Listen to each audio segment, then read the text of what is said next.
US has spent about $8 trillion on foreign wars and their consequences since September 11, and trillions more for other military operations and for supporting military bases in 70 countries. And it still isn't spending enough to support its military competition with China in the area around China. In this cycle, the richer countries eventually get deeper into debt by borrowing from poorer countries that save more. It's one of the early signs of a wealth and power shift. This started in the United States in the 1980s, when it had a per capita income 40 times that of China's, and started borrowing from Chinese who wanted to save in dollars because the dollar was the world's reserve currency. Similarly, the British borrowed a lot of money from its much poorer colonies, and the Dutch did the same at their top.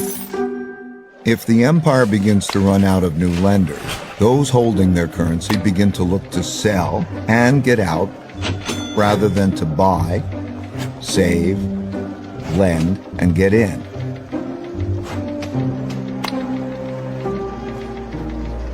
And the strength of the empire begins to decline.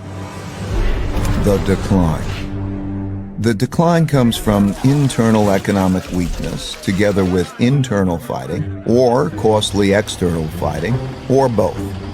Typically, the decline comes gradually and then very suddenly. When debts become very large and there is an economic downturn, and the empire can no longer borrow the money necessary to repay its debts, the financial bubble bursts.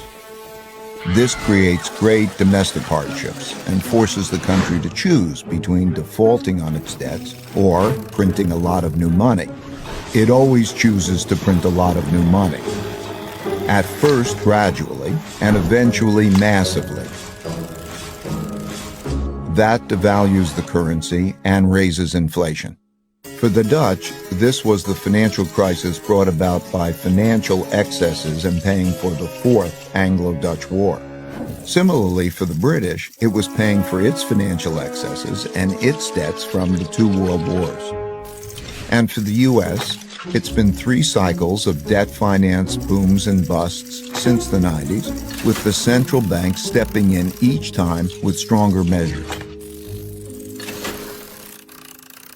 When the government has problems funding itself, when there are bad economic conditions, and living standards for most people are declining, and there are large wealth, values, and political gaps, internal conflict between the rich and the poor, as